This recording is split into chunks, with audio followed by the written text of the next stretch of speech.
어머님이 만드신 거라 시골 맛이 강해요. 퓨전 요리에 익숙한 저희 친정 식구들 입맛에는 좀. 며느리의 이 차가운 한마디에 제가 평생 지켜온 자존심과 정성은 음식 쓰레기통 옆으로 처참하게 내던져졌습니다. 안녕하십니까, 시청자 여러분. 오늘 여러분께 들려드릴 이야기는 며느리 친정 어머니의 팔순 잔치에서 공개적으로 모욕당한 70세 시골 반찬가게 주인의 피눈물 나는 반격 사연입니다. 저는 김명숙 70세입니다. 작은 반찬 가게를 운영하며 아들 신준혁에게 서울 아파트를 물려줬지만 며느리 오유진에게는 시골 아줌마 취급만 당했습니다. 문제는 며느리가 친정 프랜차이즈를 살리기 위해 제가 목숨처럼 지켜온 반찬 비법 레시피를 훔쳐냈다는 사실이었습니다. 시골 반찬이라며 제 정성을 짓밟은 며느리. 그녀는 몰랐습니다. 그 비법 족자 속에 숨겨진 단 하나의 진실이 그녀의 탐욕스러운 계획과 친정의 프랜차이즈까지 완전히 무너뜨릴 핵폭탄이 될 것이라는 사실을. 자신의 레시피를 훔친 며느리에게 가장 치명적인 방식으로 복수하고 잃어버린 자존심을 되찾은 김명숙 할머니의 통쾌한 이야기를 지금부터 시작하겠습니다. 영상 시청 전 구독과 좋아요를 눌러주시고 이 사연에 대한 여러분의 생각을 댓글로 꼭 남겨주세요. 여러분의 응원이 큰 힘이 됩니다. 지금 시작하겠습니다. 제 이름은 김명숙입니다. 올해 70이에요. 서울 변두리 작은 골목에서 정성 반찬이라는 가게를 운영하고 있죠. 가게 간판은 발에서 글씨가 희미하지만 저는 이 간판이 자랑스럽습니다. 40년 넘게 이 자리에서 반찬을 만들어 왔으니까요. 제 아들 신준혁은 42입니다. 며느리 오유진과 함께 제가 물려준 서울 중형 아파트에서 살고 있어요. 그 아파트는 제가 젊은 시절 남편과 함께 피땀 흘려 장만한 거예요. 새벽 4시에 일어나 반찬 준비하고 밤늦게까지 설거지하며 모은 돈으로 샀던 집이죠. 아들 결혼할 때 기꺼이 명의를 넘겨줬습니다.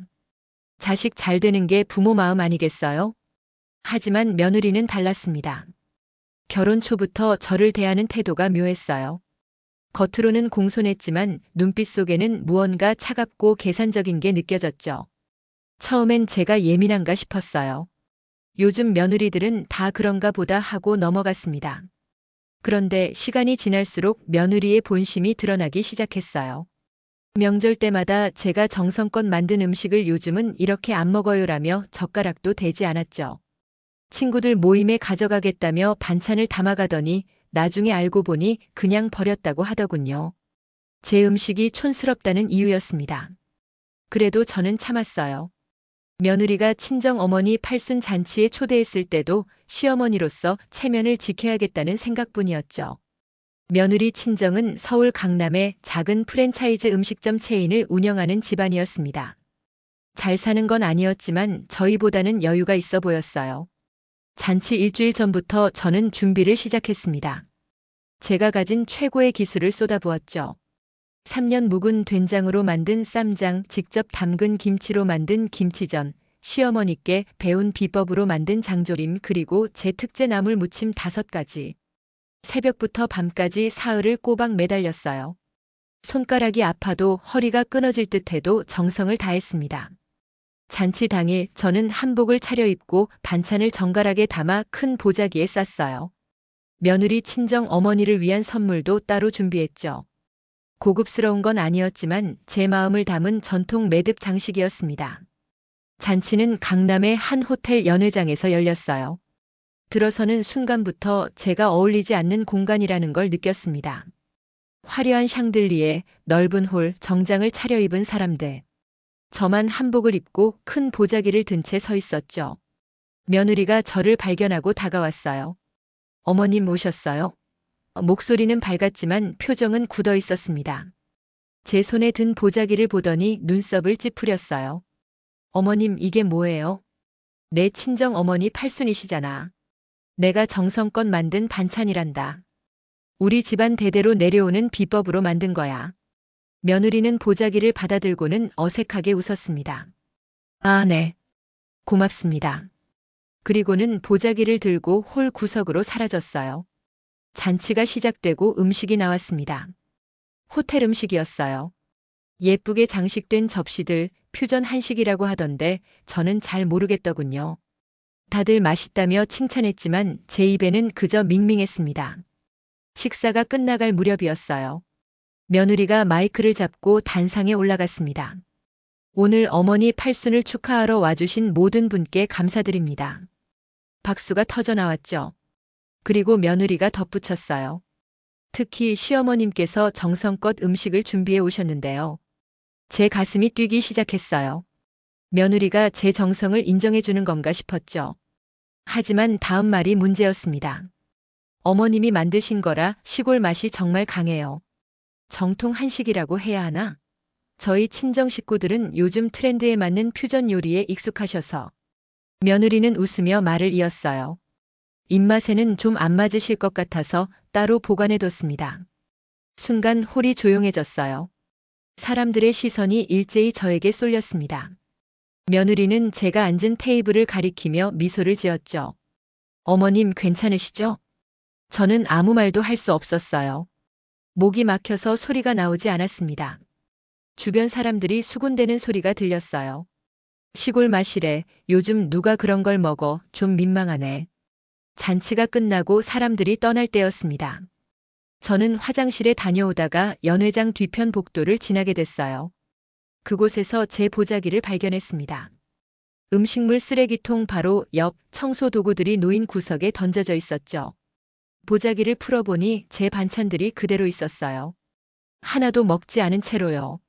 사흘 밤낮을 꼬박 세워 만든 음식들이 쓰레기 취급을 받은 겁니다.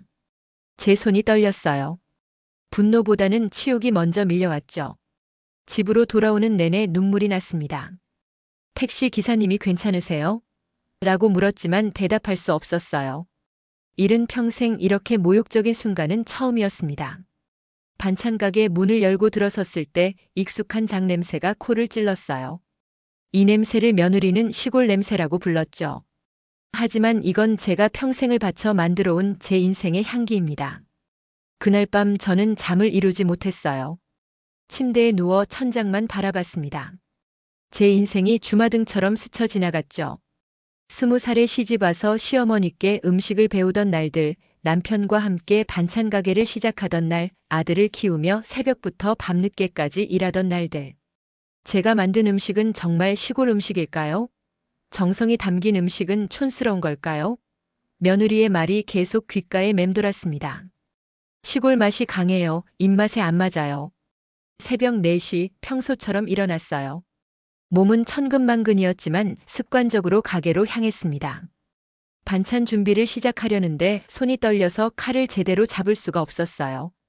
그때 가게 문이 열리더니 단골 손님 박씨 아주머니가 들어왔습니다. 사장님, 오늘도 김치찌개 반찬 있어요? 환한 미소였죠. 어제 먹은 게 너무 맛있어서 애들이 또 달라고 난리예요.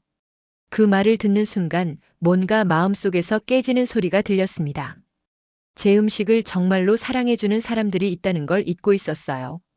며느리 한 사람의 평가가 제 인생 전부를 부정할 수는 없는 거였죠. 하지만 분노는 가라앉지 않았습니다. 오히려 더 단단해지고 있었어요. 며느리가 제 음식을 시골 음식이라고 부른 건 단순한 취향 차이가 아니었습니다. 그건 제 인생 전체를 부정하는 말이었죠. 그리고 저는 알고 있었어요. 며느리에게는 다른 속셈이 있다는 걸요. 팔순 잔치에서 돌아온 다음 날 저는 몸져 누웠습니다. 몸살이 아니라 마음살이었어요. 이불을 뒤집어 쓰고 누워있는데 며느리가 찾아왔죠. 어머님 괜찮으세요? 목소리는 걱정스러웠지만 저는 그 연기를 알아볼 수 있었습니다. 어제 좀 피곤하셨나 봐요. 제가 죽 끓여왔어요. 저는 대답하지 않았어요. 눈을 감은 채 누워만 있었죠. 며느리는 한동안 방 안을 서성이더니 그럼 푹 쉬세요라는 말을 남기고 나갔습니다. 그날 이후 며느리의 방문이 잦아졌어요. 이상했죠. 평소에는 한 달에 한 번 올까 말까 하던 며느리가 거의 매일 들렀습니다. 그럴 때마다 어머님 건강 체크하러 왔어요. 반찬 가게 좀 도와드릴게요라며 들어왔죠. 하지만 저는 알고 있었습니다. 며느리가 노리는 게 뭔지요. 제 반찬 레시피는 특별합니다. 그냥 특별한 게 아니라 한식계에서 명성이 자자한 비법이에요. 젊은 시절 저는 발효 음식 달인으로 불렸죠. 전국 한식 대회에서 상도 여러 번 받았고 대형 식품 회사에서 레시피를 사겠다고 몇 번이나 찾아왔었습니다. 특히 제 장류와 김치는 남달랐어요. 시어머니께서 물려주신 비법을 제가 40년간 연구하고 발전시킨 거였죠. 된장 하나를 담그는데도 온도, 습도, 시간, 콩의 상태까지 모든 게 정교하게 계산되어야 했습니다. 그 모든 비법은 족자에 담겨 있었어요. 시아버지께서 손수 쓰신 기록이었습니다. 한지의 붓글씨로 정갈하게 필사된 족자는 마치 고서적처럼 귀한 것이었죠. 거기에는 단순한 레시피만 있는 게 아니었어요. 계절별 발효 온도, 항아리를 묻는 위치, 소금의 종류와 비율, 심지어 보름달과 금음달의 영양까지 세세하게 기록되어 있었습니다. 족자는 반찬가게 안쪽 작은 방, 제 개인 공간에 보관되어 있었어요. 오래된 나무 괴짝 속에 곱게 접어서 넣어뒀죠. 아무에게도 함부로 보여주지 않았습니다. 아들한테도요. 며느리는 결혼 초부터 그 족자에 관심이 많았어요. 어머님, 그 유명한 레시피 좀 가르쳐 주세요라며 은근슬쩍 접근했죠. 처음엔 순수한 호기심인 줄 알았습니다. 며느리가 요리에 관심이 있나 보다 싶었어요. 하지만 시간이 지나면서 그녀의 진짜 의도가 드러났습니다. 며느리 친정이 운영하는 프랜차이즈가 어려움을 겪고 있었던 거예요. 경쟁이 치열해지면서 매출이 떨어지고 메뉴 개발에 어려움을 겪고 있었죠. 어머님 레시피로 신메뉴 개발하면 대박 날 것 같은데. 며느리는 노골적으로 말하기 시작했어요. 요즘 전통 발효 음식이 트렌드잖아요. K푸드 열풍도 있고요. 어머님 비법을 상품화하면 진짜 돈이 될 거예요. 내 레시피는 돈을 위한 게 아니란다. 제가 단호하게 말했죠. 이건 우리 집안 대대로 내려온 거야. 함부로 상업화할 수 없어. 며느리의 얼굴이 굳어졌습니다. 어머님, 요즘이 어떤 시대인데요? 좋은 걸 나눠야죠. 그것도 가족끼리인데 뭐가 문제예요? 가족이라고 해서 다 내어주는 건 아니란다. 특히 이건 돈이 목적이잖니. 그날 이후 며느리의 태도가 확 변했어요. 노골적으로 저를 무시하기 시작했죠. 제가 만든 음식을 낡은 맛이라고 했고 제 반찬 가게를 시대에 뒤떨어진 곳이라고 불렀습니다. 요즘 누가 이런 반찬 가게 와요? 다들 편의점에서 사 먹는데. 며느리는 냉소적으로 웃었어요. 어머님도 이제 나이 드셨으니까 가게 정리하시고 쉬세요. 저희가 생활비 드릴게요. 그 말이 얼마나 모욕적이었는지 아세요? 제가 평생을 바친 일을, 제 자존심을 송두리째 무너뜨리는 말이었습니다. 며느리는 의도적으로 저의 가치를 깎아내리고 있었어요. 팔순 잔치에서의 공개적인 모욕도 그 전략의 일환이었죠. 저를 철저히 무력화시켜서 족자를 포기하게 만들려는 거였습니다. 당신의 음식은 가치가 없다. 당신의 기술은 시대에 뒤떨어졌다는 메시지를 계속 주입하는 거예요. 그리고 저를 가장 무력하게 만든 순간 며느리는 움직였습니다. 팔순 잔치 다음 날 제가 몸져 누워 있을 때였어요. 며느리가 반찬 가게에 왔다고 했죠. 어머님 좀 도와드린다면서요. 저는 너무 지쳐서 신경 쓸 여력이 없었습니다. 며느리는 가게를 정리한다며 안쪽 방까지 들어갔어요. 그리고 나무 괴짝을 열었죠. 족자를 꺼내서 하나하나 펼쳐보며 스마트폰으로 사진을 찍었습니다. 제가 그 사실을 안 건 일주일 뒤였어요. 우연히 며느리 친정 프랜차이즈 광고를 봤는데 거기에 전통 비법으로 만든 신메뉴 출시라는 문구가 있었죠. 가슴이 철렁했습니다. 급히 반찬 가게로 가서 괴짝을 확인했어요. 족자는 그대로 있었지만 뭔가 미묘하게 자리가 바뀌어 있었죠. 접는 방식도 제가 한 것과 달랐고요. 순간 모든 걸 깨달았습니다. 아들에게 전화했어요. 준혁아, 유진이가 내 족자를 몰래 찍어갔니? 아들은 한참을 침묵하다가 말했습니다. 엄마, 유진이가 그냥 참고만 한 거래요. 친정 프랜차이즈 살리려고요. 엄마 레시피 하나쯤은 괜찮잖아요. 하나쯤? 괜찮아? 제 목소리가 떨렸어요. 너희가 사는 아파트가 누구 돈으로 산 건데? 내가 대학 다닐 때 학비는 누가 댔니? 그걸 다 내 손으로 만든 반찬 팔아서 모은 돈이야. 그건 부모로서 당연한 거 아니에요? 그리고 엄마 혼자 번 것도 아니잖아요. 그 말에 머리가 멍해졌습니다. 제 아들이 이런 말을 하다니요. 준혁아. 저는 차분하게 말했어요. 내 아내는 내 인생을 부정했어. 내 음식을 시골 음식이라고 공개적으로 모욕했지. 그리고 이제는 도둑질까지 했어. 그런데 너는 엄마 편이 아니라 그 여자 편이구나. 엄마, 그게 아니라. 전화를 끊었습니다. 더 이상 들을 말이 없었어요. 그날 밤 저는 족자를 다시 펼쳐봤습니다. 시아버지의 단정한 글씨체가 눈에 들어왔죠. 이 족자는 단순한 레시피가 아니었어요. 우리 집안의 역사이자 제 인생 그 자체였습니다. 며느리는 이걸 그냥 돈벌이 도구로 생각했어요. 스마트폰으로 몇 장 찍으면 되는 거라고 여겼죠. 하지만 며느리는 몰랐습니다. 이 족자에는 사진으로 찍을 수 없는 것들이 숨어 있다는 걸요. 발효 음식은 단순히 재료와 비율만으로 되는 게 아니에요. 온도, 습도, 시간은 물론이고 장인의 손맛과 경험이 녹아들어야 합니다. 그리고 가장 중요한 건 족자에 기록되지 않은 비밀 과정이 있다는 거예요. 시어머니께서 돌아가시기 전에 제게만 알려주신 마지막 비법이 있었습니다. 그건 글로 쓸 수 없는 오직 입으로만 전해지는 것이었죠. 항아리를 땅에 묻을 때 넣는 특별한 재료와 그 시기, 그리고 발효 중간에 해야 하는 비밀스러운 과정. 며느리가 찍어간 건 겨우 80%였습니다. 나머지 20%가 없으면 그 음식은 절대 제대로 된 맛을 낼 수 없어요. 저는 웃음이 나왔습니다. 며느리는 자기가 완벽한 레시피를 손에 넣었다고 생각하겠죠. 하지만 곧 알게 될 거예요. 그게 얼마나 불완전한 것인지를요. 다음 날 저는 남편의 친구였던 정승호 씨에게 연락했습니다. 그분은 전통 음식 감정 전문가예요. 오래된 레시피의 진위를 판별하고 발효 음식의 정통성을 감정하는 일을 하죠. 승호 씨, 부탁이 하나 있어요. 제 목소리는 단호했습니다. 이제 반격할 시간이었으니까요. 정승호 씨를 만난 건 늦가을 어느 쌀쌀한 오후였습니다. 남편이 살아계실 때 자주 오가던 분이에요.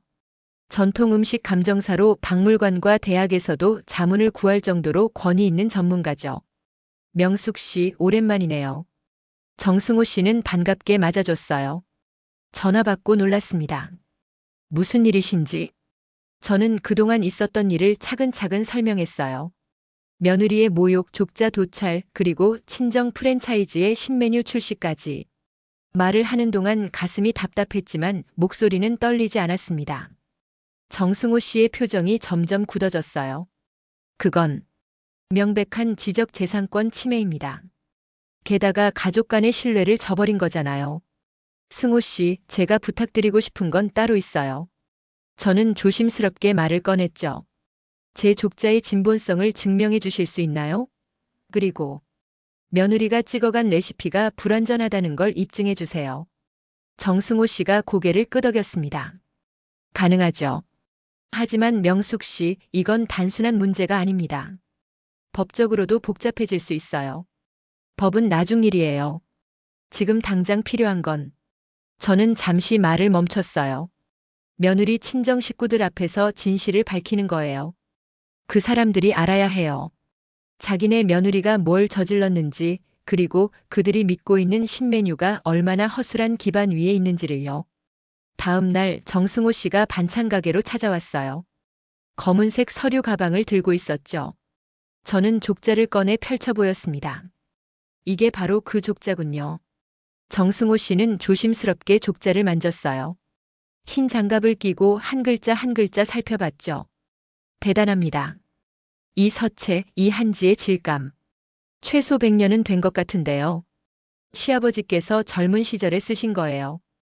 그분의 아버지, 그러니까 제 시할아버지께서 구술하신 걸 필사하신 거죠. 정승호 씨는 돋보기를 꺼내 자세히 들여다봤습니다. 여기 보세요. 이먹의 농도, 붓질의 강약. 이건 진짜 붓글씨입니다. 요즘 사람들이 흉내 낼 수 있는 게 아니에요. 그는 한참을 족자를 살펴보더니 고개를 들었어요. 명숙 씨, 이건 단순한 레시피가 아닙니다. 문화재 수준이에요. 이 정도 기록을 가지고 계신 줄 몰랐네요. 그래요? 저는 솔직히 놀랐어요. 족자가 귀한 건 알았지만 문화재 수준이라는 말은 처음 들었거든요. 네. 전통 발효 음식의 제조법이 이렇게 상세하게 기록된 경우는 매우 드뭅니다. 정승호 씨는 흥분한 목소리로 말했어요. 보통은 구전으로만 전해지거든요. 하지만 이 족자는 다르네요. 온도, 습도, 시간, 재료의 비율까지 정확하게 명시되어 있어요. 하지만 승호 씨, 저는 조심스럽게 말했습니다. 여기에는 전부 다 적혀 있지 않아요. 무슨 말씀이세요? 며느리가 이 족자를 찍어갔어요. 하지만 여기 적힌 것만으로는 제대로 된 맛을 낼 수 없죠. 가장 중요한 부분이 빠져 있으니까요. 정승호 씨의 눈이 반짝였어요. 비전이 따로 있다는 말씀이군요. 네. 시어머니께서 돌아가시기 전에 저한테만 알려주신 거예요. 글로 쓸 수 없는 것들이죠. 발효 중간에 넣어야 하는 특별한 재료, 그 타이밍, 그리고 저는 잠시 말을 멈췄어요. 항아리를 다루는 손길까지요. 손길이요? 네. 발효 음식은 정성이에요. 매일 항아리를 어루만지고 상태를 체크하고 온도를 조절해야 해요. 그게 없으면 아무리 정확한 레시피라도 소용없죠. 며느리는 그걸 몰라요. 정승호 씨가 천천히 고개를 끄덕였습니다. 그럼 이렇게 하시죠. 제가 이 족자의 진본성을 공식적으로 감정하겠습니다. 그리고 며느리 친정 프랜차이즈에서 사용하고 있는 레시피가 불완전하다는 것도 증명하죠. 어떻게요? 간단합니다. 정승호 씨는 미소를 지었어요. 그쪽 제품을 구매해서 분석하면 돼요. 발효 음식은 거짓말을 하지 않습니다. 제대로 된 과정을 거쳤는지 아니면 뭔가 빠진 게 있는지 과학적으로 입증할 수 있어요. 일주일 후 정승호 씨에게서 연락이 왔어요. 명숙 씨, 결과가 나왔습니다. 제 사무실로 오실 수 있으세요? 사무실에 도착하니 책상 위에 두툼한 서류가 놓여 있었어요. 정승호 씨는 그걸 펼쳐 보이며 설명하기 시작했습니다. 첫째, 족자의 진본성입니다. 그는 감정서를 가리켰어요. 한지 연대 측정 결과 약 120년 전의 것으로 확인됐습니다. 먹의 성분 분석 결과도 전통 방식으로 만든 송염먹이 맞고요. 붓글씨 필체 분석 결과 한 사람이 일관되게 쓴 것으로 보입니다. 그럼 이게 진짜라는 증거가 되는 거네요. 그렇습니다. 이건 단순한 레시피가 아니라 역사적 가치가 있는 문화 자료예요. 둘째, 정승호 씨는 다른 서류를 꺼냈어요. 며느리 친정 프랜차이즈의 신제품 분석 결과입니다. 그는 사진 몇 장을 보여줬어요. 프랜차이즈에서 출시한 전통 비법 된장찌개 세트, 할머니 레시피 김치 세트 같은 제품들이었죠. 이 제품들을 구매해서 실험실에 의뢰했습니다. 발효도 미생물 분포, 맛성분 분석까지 했어요. 정승호 씨의 표정이 굳어졌어요.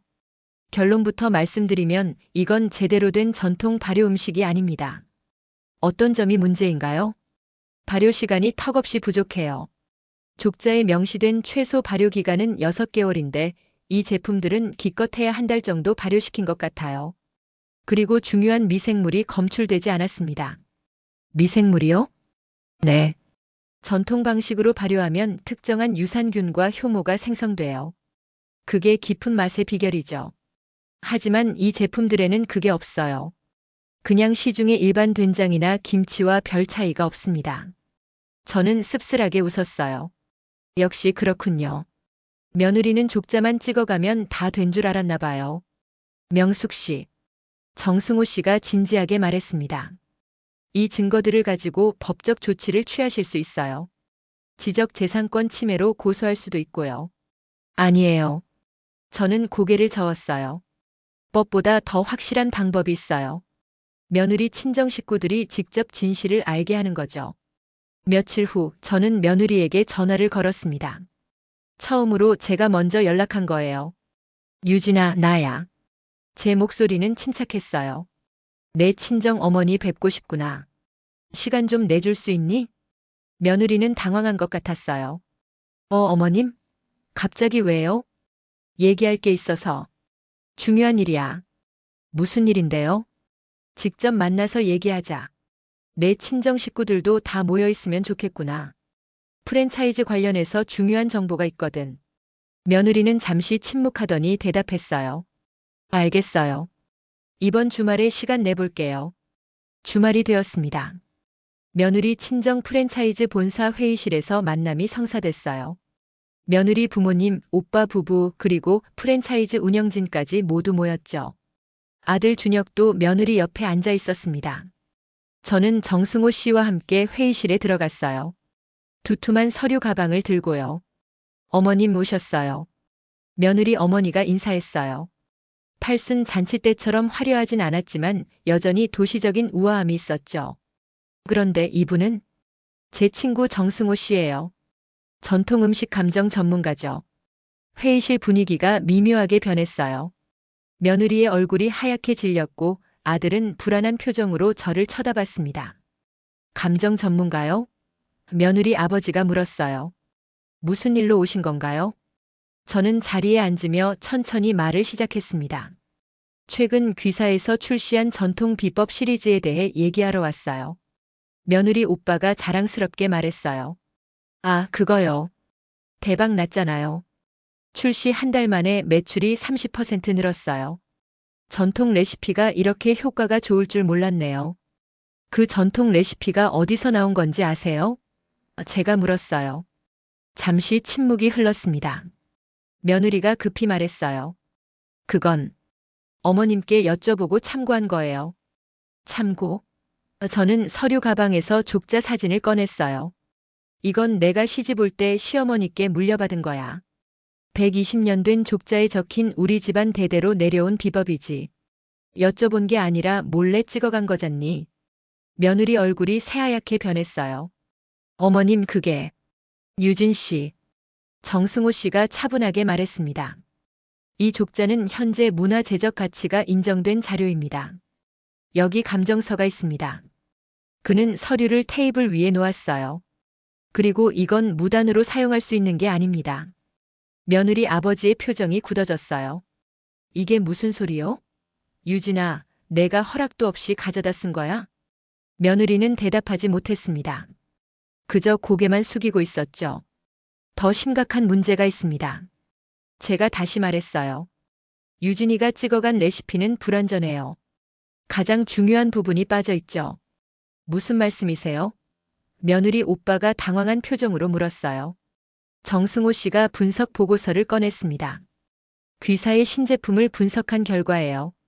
발효도 미생물 분석, 맛성분 검사까지 모두 했습니다. 그는 보고서를 펼쳐 보였어요. 결론은 이겁니다. 이 제품들은 전통 방식으로 만들어진 게 아니에요. 회의실이 술렁였어요. 며느리 아버지가 보고서를 집어들고 읽기 시작했죠. 발효 시간 부족, 핵심 미생물 미검출. 그는 중얼거리며 읽었어요. 이게 사실이요? 네. 정승호 씨가 단호하게 말했습니다. 족자에 적힌 레시피만으로는 제대로 된 맛을 낼 수 없습니다. 글로 적을 수 없는 비전이 따로 있거든요. 유진 씨는 그걸 모르고 레시피를 가져다 썼고 결과적으로 가짜 전통 음식을 만들어낸 겁니다. 며느리 어머니가 딸을 쏘아봤어요. 유진아, 이게 정말이니? 며느리는 눈물을 흘리기 시작했습니다. 죄송해요, 엄마. 저는 회사를 살리고 싶었어요. 회사를 살리겠다고 도둑질을 한 거야? 며느리 아버지의 목소리가 떨렸어요. 게다가 제대로 된 것도 아니고. 저는 조용히 말했습니다. 지금이라도 신제품 판매를 중단하세요. 이대로 가면 소비자 기만으로 문제가 커질 겁니다. 며느리 오빠가 머리를 감싸 쥐었어요. 이거 완전 망했네. 벌써 대량 생산 들어갔는데. 그건 당신네 가족 문제예요. 저는 단호하게 말했어요. 내 문제는 따로 있어요. 저는 며느리를 똑바로 쳐다봤습니다. 유진 씨, 당신은 나를 공개적으로 모욕했어요. 내 음식을 시골 음식이라며 쓰레기 취급했죠. 그리고 내 인생의 결과물을 훔쳐갔어요. 며느리는 고개를 들지 못했습니다. 나는 용서 안 해요. 제 목소리는 떨리지 않았어요. 당신들이 어떻게 되든 이제 내 알 바 아니에요. 저는 자리에서 일어났습니다. 정승호 씨도 따라 일어났죠. 회의실을 나서는데 아들이 뒤쫓아왔어요. 엄마 잠깐만요. 저는 돌아보지 않았습니다. 그냥 걸어 나왔어요. 아들의 목소리가 뒤에서 들렸지만 더 이상 듣고 싶지 않았습니다. 엘리베이터에 타고 내려오는데 정승호 씨가 조심스럽게 말했어요. 명숙 씨 괜찮으세요? 네. 저는 고개를 끄덕였어요. 이제 진짜 시작이에요. 가슴속에서 뭔가 후련한 감정이 올라왔습니다. 분노도 있었고 슬픔도 있었지만 그보다 더 큰 건 해방감이었어요. 더 이상 참지 않아도 되는 거죠. 더 이상 무시당하지 않아도 되는 거예요. 밖으로 나오니 가을바람이 차가웠습니다. 하지만 이상하게 개운했어요. 마치 오랫동안 짊어지고 있던 짐을 내려놓은 것 같았죠. 이제 다음 단계만 남았습니다. 회의실에서 나온 지 이틀 후 며느리 친정 프랜차이즈에 폭풍이 몰아쳤습니다. 정승호 씨가 전화를 걸어왔어요. 명숙 씨 뉴스 보셨어요? 무슨 뉴스요? 며느리 친정 프랜차이즈가 난리 났습니다. 신제품 전량 리콜 들어갔어요. 소비자 기만 의혹까지 제기됐고요. 저는 급히 뉴스를 검색했습니다. 정말 기사가 떠 있더군요. 전통 비법 허위 광고 논란, 발효기간 미달 제품 판매 의혹. 며느리 친정 프랜차이즈 이름이 크게 박혀 있었어요. 어떻게 이렇게 빨리? 제가 소비자보호원에 분석 결과를 제출했습니다. 정승호 씨가 차분하게 말했어요. 허위 광고는 명백한 불법이니까요. 그리고 식약처에도 제보했고요. 승호 씨, 저는 말을 잇지 못했습니다. 명숙 씨, 이건 개인의 문제가 아니에요. 소비자들이 속은 겁니다. 전통 비법이라고 믿고 비싼 돈 주고 산 거잖아요. 그런데 실제로는 일반 제품과 다를 바 없었어요. 이건 바로 잡아야 해요. 정승호 씨 말이 맞았습니다. 이건 저와 며느리 사이의 문제를 넘어선 거였어요. 수백 명의 소비자가 피해를 본 일이었죠. 그날 오후 아들한테서 전화가 왔어요. 목소리가 떨리고 있었습니다. 엄마, 이거 엄마가 한 거예요? 무슨 소리니? 유진이 친정 프랜차이즈가 망하고 있어요. 뉴스에 다 나왔어요. 리콜하느라 수억 날렸고 매장들은 불매운동 당하고 있대요. 저는 침착하게 대답했어요. 그건 유진이가 자초한 일이야. 거짓말로 장사하면 당연히 그렇게 되는 거지. 엄마는 가족이 어떻게 되든 상관없어요. 유진이 친정이 완전히 무너지고 있다고요. 준혁아. 저는 단호하게 말했습니다. 유진이가 내 레시피를 훔쳤을 때 생각했니? 그게 범죄라는 걸. 그리고 소비자들을 속였을 때 그게 얼마나 큰 잘못인지 알았니? 그건 회사 살리려고 어쩔 수 없었던 거잖아요. 어쩔 수 없다고. 저는 웃음이 나왔어요. 그럼 나는 평생을 바쳐 만든 비법을 도둑맞아도 어쩔 수 없는 거니? 공개적으로 모욕당해도 참아야 하는 거야? 엄마, 그래도 이건 너무 심해요. 유진이 친정 식구들이 다 원망하고 있어요. 심지어 이혼까지 얘기 나온대요. 그 말에 가슴이 철렁했습니다. 이혼이라니. 하지만 저는 흔들리지 않았어요. 그건 너희 부부가 해결할 문제야. 내가 관여할 일이 아니고. 엄마. 아들의 목소리가 커졌어요. 엄마 때문에 우리 가정이 깨지고 있다고요. 아니야. 저는 차갑게 말했습니다. 너희가 먼저 나를 저버렸어. 유진이가 나를 모욕했을 때 너는 아내 편만 들었잖아. 유진이가 내 레시피를 훔쳤을 때도 너는 괜찮다고 했어. 그게 먼저야. 전화를 끊었습니다. 손이 떨렸지만 후회는 없었어요. 일주일이 지났습니다. 며느리 친정 프랜차이즈 상황은 점점 악화됐어요. 신제품 리콜 비용만 5억이 넘었고 기존 매장들도 타격을 받았죠. 일부 매장은 폐업 수순을 밟고 있다는 소문도 들렸습니다. 그러던 어느 날 며느리가 반찬 가게로 찾아왔어요. 처음 본 모습이었습니다. 화장기 없는 얼굴, 푸석한 머리, 구겨진 옷차림. 예전에 당당하던 모습은 어디에도 없었죠. 어머님. 며느리는 무릎을 꿇었어요. 가게 한가운데서요. 죄송합니다. 제가 잘못했어요. 저는 반찬을 정리하던 손을 멈췄습니다. 일어나. 안 돼요. 용서받을 때까지 일어날 수 없어요. 며느리는 눈물을 흘렸어요. 제가 어머님을 너무 무시했어요. 어머님의 정성을, 어머님의 인생을 함부로 대했어요. 지금 와서 그걸 깨달았어? 친정이 무너지는 걸 보면서 알았어요. 제가 얼마나 어리석었는지. 며느리는 바닥에 이마를 대고 절을 했습니다. 제발 용서해 주세요. 어머님. 저는 며느리를 내려다봤어요. 가엾다는 생각이 들었지만 동시에 냉정함도 유지됐습니다. 유진아, 내가 잘못한 게 뭔지 정말 알아? 네. 어머님 레시피를 훔친 것. 아니야. 저는 고개를 저었어요. 그것도 잘못이지만 진짜 문제는 따로 있어. 너는 나를 사람 취급 안 했어. 그냥 쓸모없는 늙은이로만 봤지. 이용할 가치가 있으면 이용하고 없으면 무시하고. 그게 내 진짜 잘못이야. 며느리는 흐느끼기 시작했어요. 죄송해요. 정말 죄송해요. 일어나. 저는 다시 말했습니다. 이렇게 무릎 꿇는다고 해결될 일이 아니야. 며느리가 천천히 일어났어요. 눈이 퉁퉁 붓고 얼굴은 창백했습니다. 어머님, 제발 한 번만 기회를 주세요. 제가 잘못을 바로잡을게요. 어떻게? 친정 프랜차이즈에 제대로 된 레시피를 전해주세요.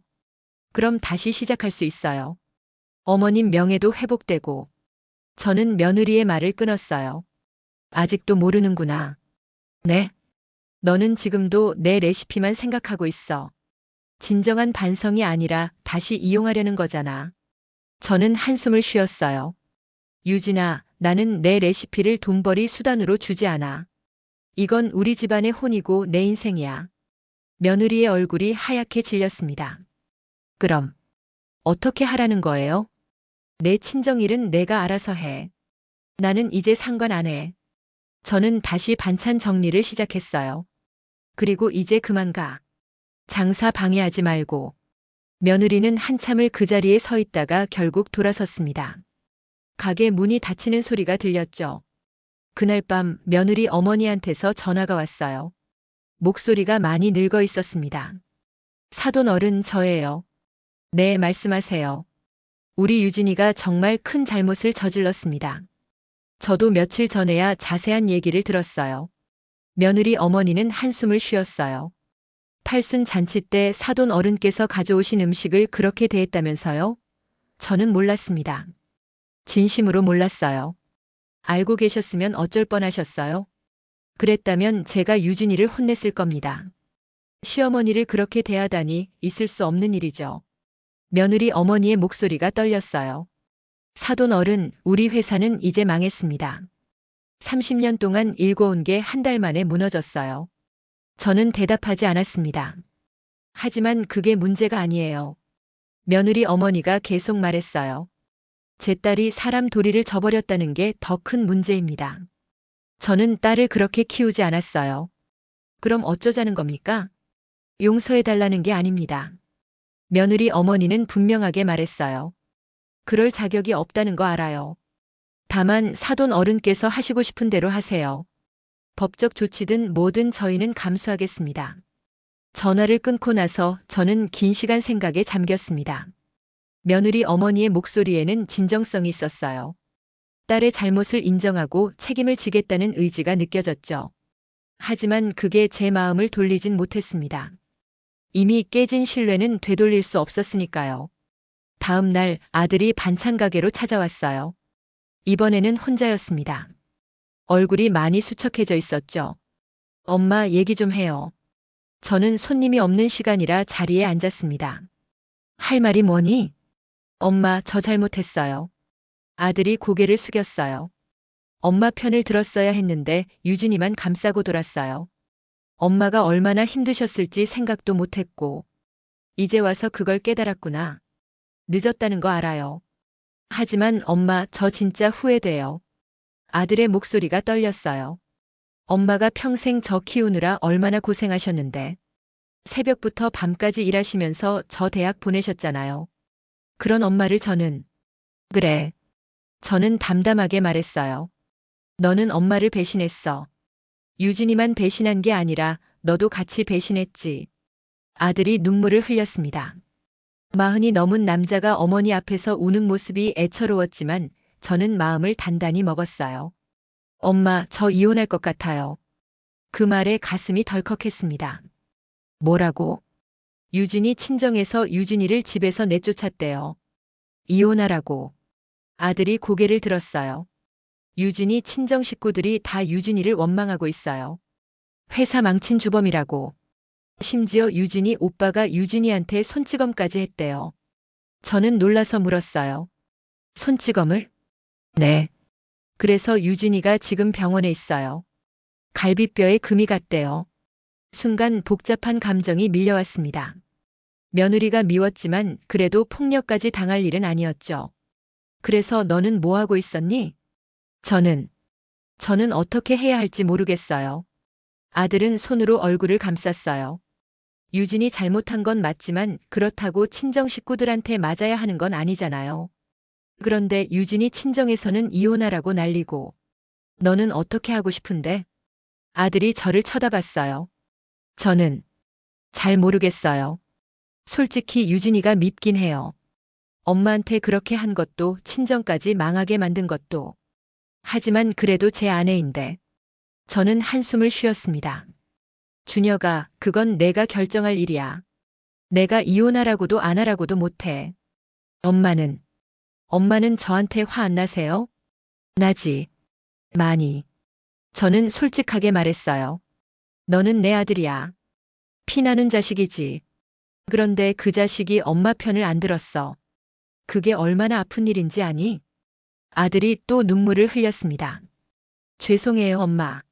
미안하다고 해서 다 해결되는 건 아니야. 저는 자리에서 일어났어요. 준혁아, 너는 이제 스스로 선택해야 해. 내 아내를 어떻게 할 건지, 내 인생을 어떻게 살 건지. 엄마한테 의지하지 말고. 엄마. 그리고 하나 더. 저는 단호하게 말했습니다. 내가 준 아파트 말이야. 그거 돌려줘. 아들의 얼굴이 굳어졌어요. 아파트요? 그래. 그 아파트는 원래 내 거였어. 내가 너한테 준 거지. 하지만 너는 엄마를 저버렸어. 그럼 돌려받는 게 당연하지 않니? 엄마, 그건 너무한 게 뭐가 있어? 저는 냉정하게 말했어요. 유진이는 내 인생의 결과물을 훔쳐갔고 너는 그걸 방조했어. 아파트 정도는 돌려받아야지. 아들은 아무 말도 하지 못했습니다. 한 달 안에 명예 이전해. 안 그러면 법적으로 진행할 거야. 그렇게 말하고 저는 안으로 들어갔어요. 아들이 뭐라고 말하는 소리가 들렸지만 듣지 않았습니다. 그날 밤 저는 창문으로 밖을 내다봤어요. 가로등 불빛 아래 가게 간판이 보였죠. 정성 반찬. 발에서 잘 안 보이는 글씨였지만 그래도 제 자랑스러운 간판이었습니다. 40년을 이 자리에서 버텼어요. 새벽부터 밤까지 손이 부르트고 허리가 휘어지도록 일했죠. 아들 하나 키우겠다고 가족 먹여 살리겠다고 말이에요.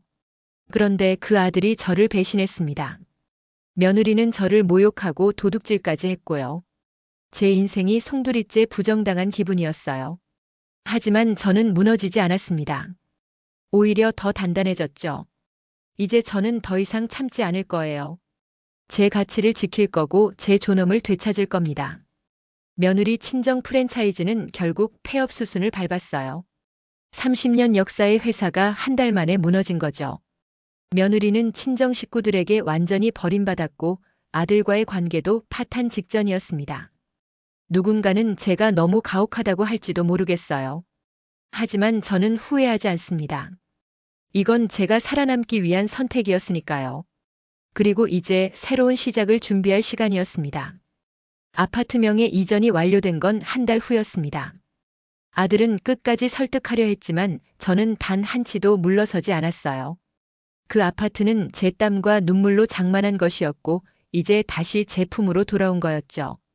명의 이전 서류에 도장을 찍는 아들의 손이 떨리고 있었습니다. 법무사 사무실에서 아들은 몇 번이나 저를 쳐다봤지만 저는 그 시선을 피하지 않았어요. 엄마, 정말 이렇게까지 해야 해요? 그래. 저는 단호하게 대답했습니다. 이렇게까지 해야 해.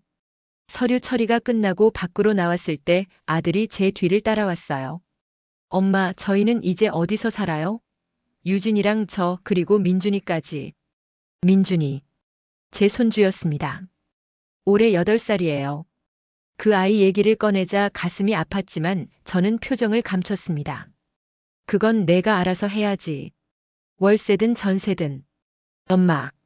아들의 목소리가 떨렸어요. 민준이는요? 민준이는 할머니 손주잖아요. 그 말에 발걸음이 멈췄습니다.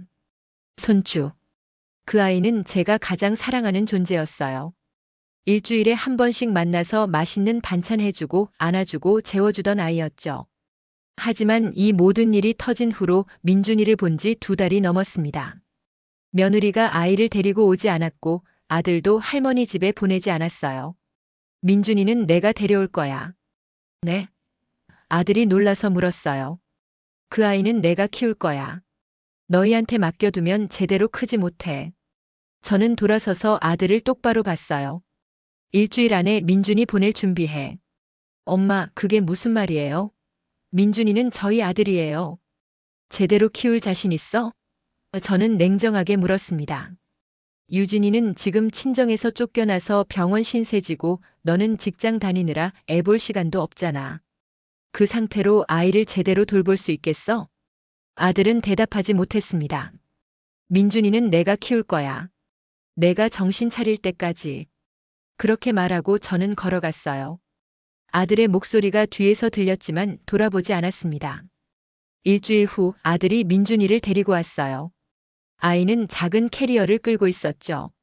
민준이 얼굴이 많이 상해 있었습니다. 살이 빠지고 눈빛에 생기가 없었어요.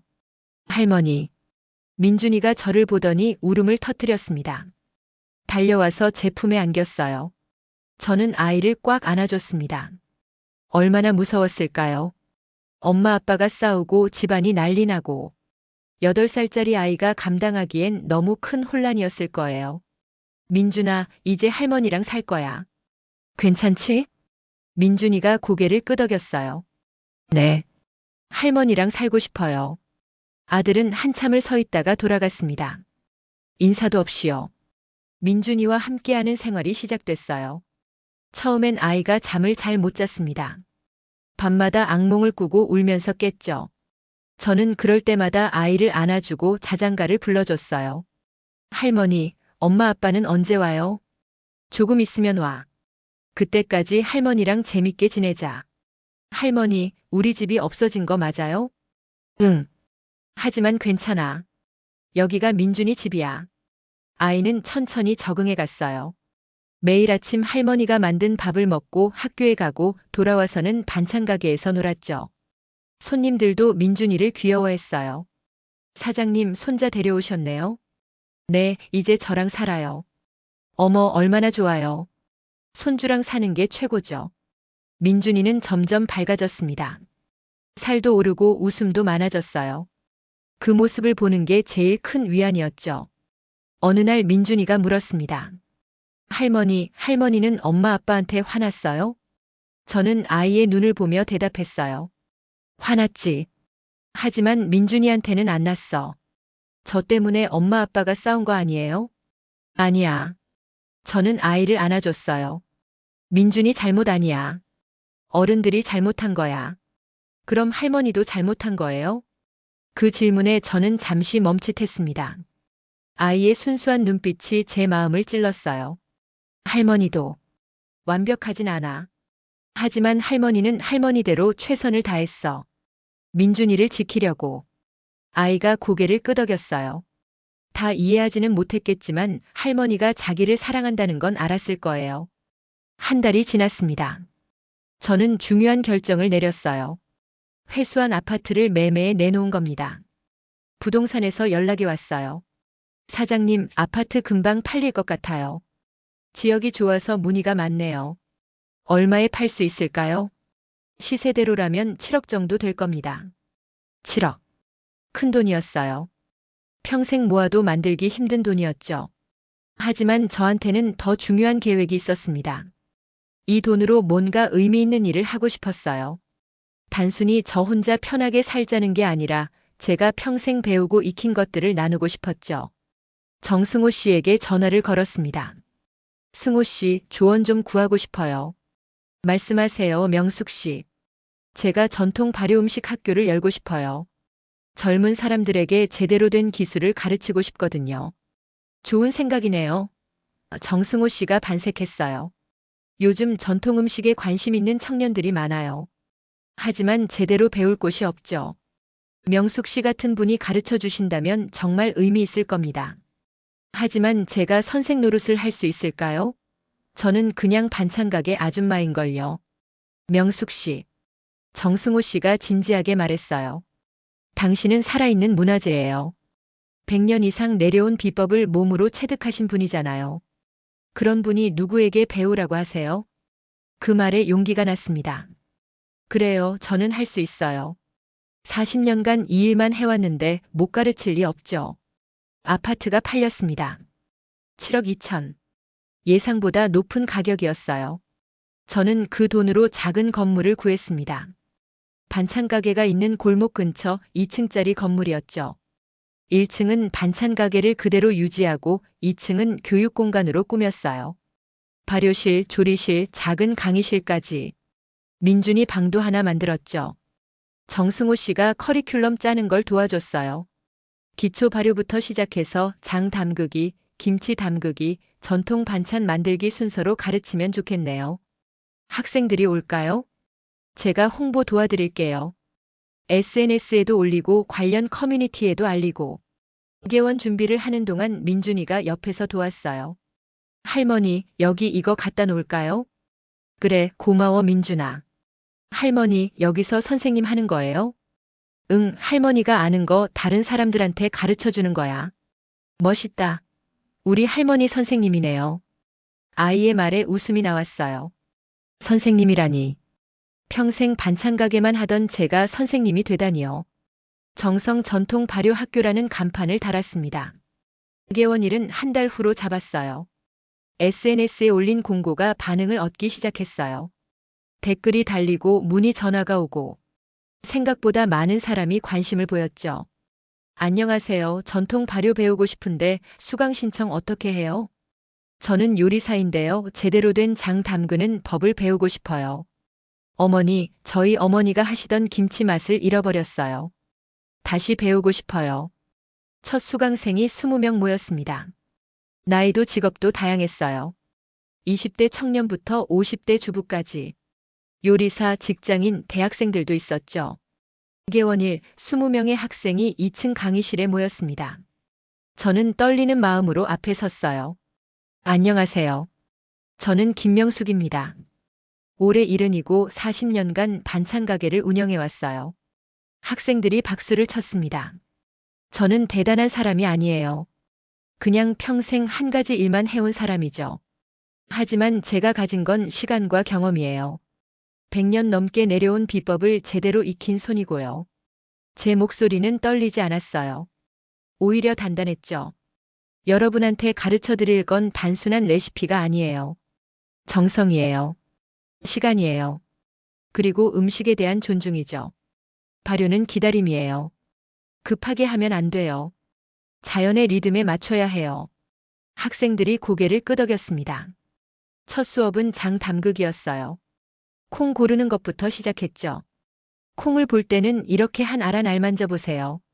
색깔, 크기, 단단함을 느껴야 해요. 젊은 학생 하나가 물었어요. 선생님, 그냥 기계로 분류하면 안 돼요?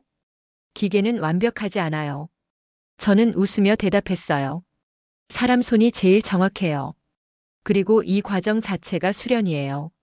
콩 하나하나에 마음을 담는 거죠. 수업이 끝나고 한 학생이 다가왔어요. 30대 초반으로 보이는 여성이었죠. 선생님, 정말 감동적이었어요. 선생님 손길을 보는데 눈물이 날 뻔했어요. 왜요? 너무 정성스럽게 하시잖아요. 콩 하나하나를 마치 보석처럼 다루시는 거 보고 깨달았어요. 음식이 그냥 먹을거리가 아니라 예술이라는 걸. 그 말에 가슴이 뭉클했습니다. 누군가 제 음식을 예술이라고 불러준 건 처음이었어요. 수업은 계속됐습니다. 매주 2번 학생들과 함께 장을 담그고 김치를 담그고 반찬을 만들었어요. 학생들은 진지했고 저는 아낌없이 가르쳤죠. 석 달이 지났을 때 학생 하나가 말했어요. 선생님, 저 작은 식당 시작하려고 해요. 선생님께 배운 걸로요. 정말? 네. 제대로 된 전통 한식 식당이요. 선생님, 레시피 써도 될까요? 저는 웃으며 대답했어요. 물론이죠. 하지만 조건이 있어요. 뭔데요? 정직하게 하세요. 절대 소비자를 속이지 말고. 그리고 이 기술을 다른 사람한테도 나눠주세요. 약속할게요, 선생님. 그 학생은 정말로 식당을 열었어요. 정성 한식이라는 이름으로요. 개업 소식을 듣고 저는 화분을 들고 찾아갔죠. 식당은 작았지만 깨끗하고 정갈했어요. 선생님, 그 학생이 반갑게 맞아줬어요. 와주셔서 감사해요. 잘하고 있구나. 선생님 덕분이에요. 선생님께 배운 된장찌개가 대박이에요. 손님들이 맛있다고 난리예요. 그 말에 뿌듯했습니다. 제 기술이 다른 사람의 인생을 바꾸고 있다는 게 신기했어요. 반년이 지났을 때 정승호 씨가 찾아왔습니다. 명숙 씨, 좋은 소식이에요. 무슨 소식이요? 명숙 씨 학교가 지역 문화재로 등재됐어요. 전통기술 보존 기관으로요. 정말요? 네. 그리고 정부 지원금도 나와요. 더 많은 학생을 가르칠 수 있어요. 저는 믿기지 않았어요. 작은 반찬 가게 아줌마였던 제가 문화재 보존 기관을 운영하다니요. 어느 날 저녁 민준이와 함께 저녁을 먹고 있었어요. 아이가 물었습니다. 할머니는 행복해요? 응, 행복해. 엄마 아빠 안 보고 싶어요? 저는 잠시 생각했어요. 보고 싶지. 하지만 할머니는 지금 이대로도 괜찮아. 저도요. 민준이가 밝게 웃었어요. 할머니랑 사는 게 제일 좋아요. 할머니 집에서는 좋은 냄새가 나요. 무슨 냄새? 장냄새요. 그리고 사랑 냄새. 저는 아이를 꼭 안아줬어요. 그래요, 이게 사랑이에요. 조건 없는 사랑. 계산 없는 정성. 그게 제가 평생 추구한 거였죠. 1년이 지났습니다. 학교는 번창했고 졸업생들이 하나둘 자기 길을 찾아갔어요. 어떤 이는 식당을 열었고 어떤 이는 제품을 개발했고 어떤 이는 또 다른 사람을 가르치기 시작했죠. 제 족자는 학교 전시실에 보관됐어요. 유리 케이스 속에서 120년의 역사를 증명하고 있었죠. 하지만 진짜 비법은 족자가 아니라 제 손에 있었어요. 그리고 그 손이 학생들의 손으로 이어지고 있었습니다.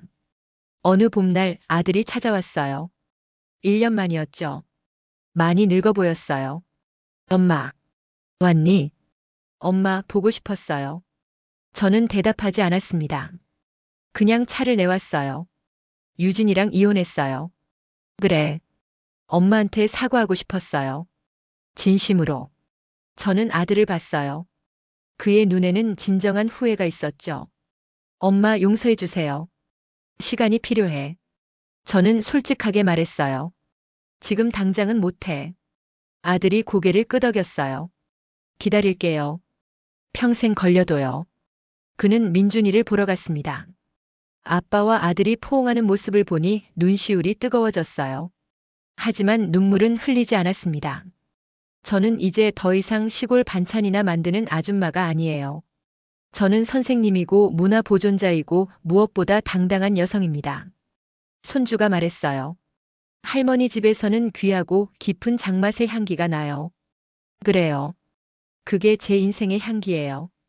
정성의 향기, 시간의 향기, 존엄의 향기. 저는 이제 더 이상 누구에게도 무시당하지 않아요. 제 가치를 지켰고 제 길을 찾았으니까요.